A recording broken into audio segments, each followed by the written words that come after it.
বিএনপির ভারপ্রাপ্ত চেয়ারম্যান দেশনায়ক তারেক রহমান ঘোষিত রাষ্ট্র কাঠামো মেরামতের ৩১ দফা কর্মসূচি জনমানুষের কাছে পৌঁছে দিতে ভালুকা উপজেলার মেদোয়ারী ইউনিয়নে সর্বসাধারণের মাঝে শাড়ি ও লুঙ্গি বিতরণ অনুষ্ঠান অনুষ্ঠিত হয়েছে। আজ বেলা ১১টার ঘটিকায় বাংলাদেশ জাতীয়তাবাদী দল বিএনপি মেদোয়ারী ইউনিয়ন শাখার আয়োজনে রাজ্জাক খানের সভাপতিত্বে প্রধান অতিথি হিসেবে উপস্থিত ছিলেন ভালুকা উপজেলা বিএনপির ভারপ্রাপ্ত আহ্বায়ক মোহাম্মদ মোর্শেদ আলম। তিনি নিজ হাতে ইউনিয়নের অসহায় ও দরিদ্র মানুষের মাঝে ৮,০০০ শাড়ি ও লুঙ্গি বিতরণ করেন। ভোটের অধিকার তো কেড়েই নিল মিথ্যা মামলা দিয়ে।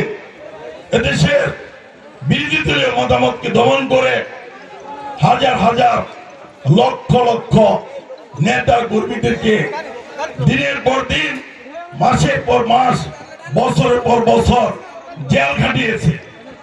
বিশেষ অতিথি হিসেবে উপস্থিত ছিলেন উপজেলা বিএনপির যুগ্ম আহ্বায়ক সালাউদ্দিন আহমেদ মুজিবুর রহমান মজু, উপজেলা শ্রমিক দলের সভাপতি আলহাজ শ্রমিক সোহাগ, সাধারণ সম্পাদক শাহ মোহাম্মদ সুজন, বিএনপি ও অঙ্গ সহযোগী সংগঠনের নেতৃবৃন্দ। অনুষ্ঠানে বক্তারা তারেক রহমানের নেতৃত্ব ঘোষিত রাষ্ট্র কাঠামো মেরামতের ৩১ দফা কর্মসূচি বাস্তবায়নের মধ্যে দিয়ে দেশ ও জাতি মুক্তি সম্ভব। আনিস মালের পাঠান তথ্য ভিডিও চিত্রে PIB ৭১ টিভি।